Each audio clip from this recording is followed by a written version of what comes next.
Hey guys, JMan37 next bringing episode 127 of Epic Battle Fantasy V. Last time, we finished up everything that we should be able to do at this point in the Grand Gallery if you're playing along. Took care of every room except the room in the very center, which is locked until you get every single medal in the game, which you cannot do until you beat the final boss. So you have to do that after beating the final boss. There's some optional there's some other medals we're going to show off later. But this time we're going to start in our final trek through the Temple of Trials. We got these 5 encounters and then the final boss, and that's it. We're coming on the end of this first run, at least. I've decided that my plans for that, at least I think this is what I'm going to go with. I'm going to finish the game as it is, before version 2.0. I want a full playthrough of the game before version 2 drops. So I'm going to get through all these encounters, finish the final boss. Then after that, before I start the next run, I might carry on this playthrough with version 2, showing off the new version 2.0 stuff, which I can't even mention what it is currently, but there's some new areas and some new stuff that we can check out. So I might be doing that, and then maybe a bit later on down the line, I'm going to do another playthrough of the game. With a bunch of the new custom stuff that you can do to modify your playthrough, and it's going to be like a whole different run, basically. So that's kind of my goal for right now. So basically, I'm going to be finishing up Temple of Trials. So that being said, we're going to be starting with the Foe Rush. This is a 33-wave encounter. Let me go ahead and show you guys. Well, first, actually, I didn't realize it until I read the comments for the previous video.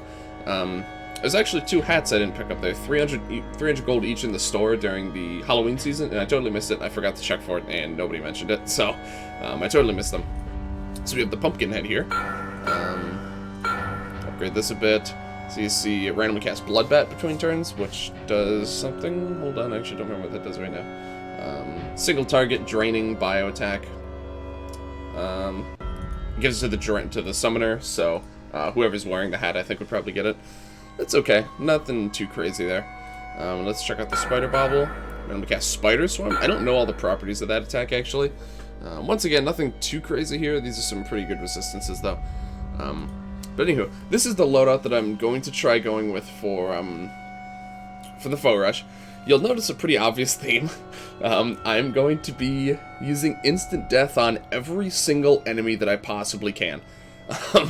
This is entirely for instant death setups. Everyone has either...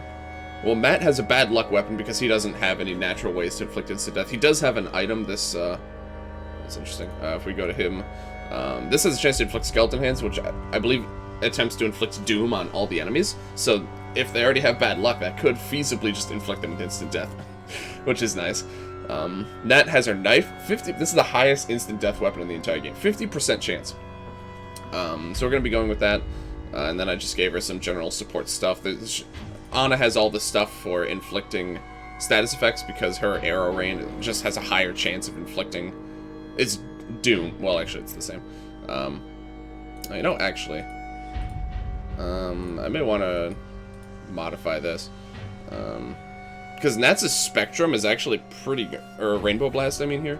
But AoE's only 25. Okay. I think I'm fine with the setup I have right now.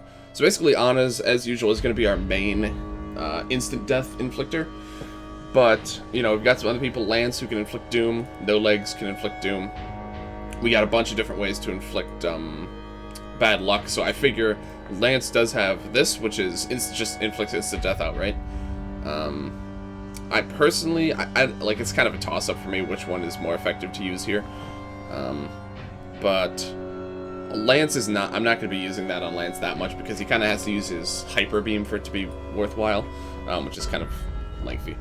But anyway, that's kind of the general. He still has capture gear because I also,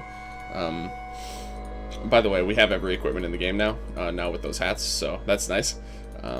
I think these flare slots are unused in the base game. I also went ahead and upgraded every weapon that uses summons as a crafting recipe, and basically I'm going to insta-kill everything except the stuff that can't be insta-killed, obviously, and then anything that needs to be recaptured. But I mean, if you look through the enemy list, even some big things like the mammoths can be instant-killed, bears I think can be, squids can be. There's only a few things that can't. The big robots here can't, dragons and hydras can't, but pretty much everything else is fair game for instant death. Like, you even see the squids, 50%, the squids are quite susceptible. There's some niche ones like the wraiths can't be. I think the Fallens can't, like any undead can't be insta-killed as well, the monoliths. So there's, you know, the fights are not going to be a joke by any means, but hopefully this is going to help speed through a lot of the early encounters that don't really matter, or the weak enemies, basically. So that's kind of the plan. I'm going to hop into it here, and probably there's going to be a cut, because I don't have time to actually record like an hour-long recording session here. But, yeah, let's just hop right into it.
Alright. So we are just about wrapping up here. We're gonna do a little bit of setup for the next wave. This next wave's got me a little bit worried, to be honest, so I figure we'll pick back up with the commentary here. So we're just gonna do, this guy's gonna surrender, so we're just gonna set up here. Yeah, obviously I'm kidding. Yeah, the final encounter is level 56 Slime Bunny. I actually, my first time here, so there's a medal in this game for getting 10 million damage. I actually tried doing the setup on this in this very fight. It actually proved a bit challenging. I'll show that off a bit later, but just, this is the enemy that you want to get 10 million damage against. So this, you know, theoretically, this is actually a pretty decent opportunity to go for it if you're trying to be, like, really efficient with, you know, your extra encounters and stuff. So you notice I'm having the problem I had way back, what was it? It wasn't the 3 idols. It was, oh, I can't remember. There's like 3 really big enemies. Or no, it's one. Oh, it's the dark bush. It's a really big dark bush. And he was dodging my evasion lowering abilities. And he even dodged a summon, which I wasn't even 100% sure was possible. But anyway, so we got him lowered a bit here at least. You weak to dark and bomb. Alright. I'm trying to inflict dry. It's probably not even gonna hit. Oh, we did. And he inflict dry. Look at that. Okay. So, I mean, obviously, you know, there's nothing to this part of the fight. I do want to try and capture it just because I'm not, you know, I'm not a monster here. So let's see if we can soften him up a bit. Staggered. Okay, that's probably good enough, honestly. The bigger, you know, higher level, I don't think level impacts catchability at all. So it's gonna have this massive box. Oh, actually, just the medium box. Alright, there we go. On stream, I believe this took me over 2 hours. This time, I managed to do it in a little less than 1. So, I'm pretty happy with that. Sub 1 hour. Make sure you like this, because once you leave this area and come back, these encounters will actually respawn. So make sure you remember to like them, or else you're going to have to do the whole thing again. I believe all of these just give stat items. Nothing too crazy there. Overall, though, it's really easy. Let me just double check. Okay. As, like, 3 encounters in, I was like, oh crap, am I an epic? I always worry about that after, like, the one time where I forgot to do it. Overall, not too bad. The instant death strategy really saves a lot of time. Obviously, you know, there's most fights, the vast majority of fights actually had one enemy that could not be instant killed. Just because there's a lot of them, and I think they were intentionally spread out throughout the battles, so that you would not be able to instant kill most of the full waves. But I mean, if you can narrow it down to 1 or 2 enemies, it's pretty easy. None of the enemies are that strong on their own. Even the dragon there, you saw at the end, the Omega Dragon, he wasn't even doing that much to us. You have so much time to set up. This is not too bad at all. Obviously, you know, they generally increase in difficulty, but honestly, I think this is the one that might take one of the longest amounts of time. It's 33 waves, you just gotta power through. But alright, I might do... So the next one up is the mini-boss. I don't think instant death... No, actually. Instant death definitely isn't going to work. So immediately we're going to be swapping off the instant death setup. So I got to figure out something for that. But it was just fun, and I had to go for it, and I think it ended up saving a lot of time. Anywho, thank you guys very much for watching. Also, one thing I noticed it very shortly after I started. You'll notice I got most of the summons I needed. But where is it? So the skeleton hand is the one that gives good luck, not the one that inflicts doom. I think zombie hand is the one that inflicts doom. But that's fine either way. It still proved pretty helpful. We basically had good luck on our party the entire time. So if we, just really quick actually, if we check the beast area, you'll notice where most of the spots we were missing, we got. Some of them, like the scaly worm, died before I could capture it. The electric bat, I just decided I can worry about it later. I might have missed 1 or 2. I think, yeah, Wise Mirror fled before I could catch it. There may have been 1 or 2 I missed when I wasn't completely paying attention. I don't know, actually. Looks like we got pretty much all of them. So we're only missing a few summons now, which is fine. I gotta redistribute my summon list because it's just kind of full of crap now. But anywho, actually, I'm gonna do that while we do the outro here. Thank you guys very much for watching. If you liked this video, please like, comment, subscribe, all that good stuff. Check the description for a link to my Twitch.tv channel. Currently, as my main thing, I'm going back to streaming Epic Battle Fantasy V. So if that's, you know, of any interest to you, please feel free to tune in. Currently working through the new version 2 stuff with my old stream save. So basically, you know, at the end of the run, we already done everything else. We're now going back and taking care of the new stuff that was added. Some pretty tricky stuff, actually. It's a ton of fun. There's a lot of really good content that's been added. Also going to be starting to stream Epic Battle. Oh my god, there I go again. I was about to say it the first time and then I tried. Okay. Anyway, I'm gonna be streaming some modded Terraria with my my buddy Sacred Survival. So if that's of interest to you, feel free to. I'm going to be streaming that typically on Fridays. I stream Monday, Wednesday, Friday, 6 to 9 p.m. EST, typically. Check the Discord if you want to keep up to date as far as changes to that schedule or anything like that.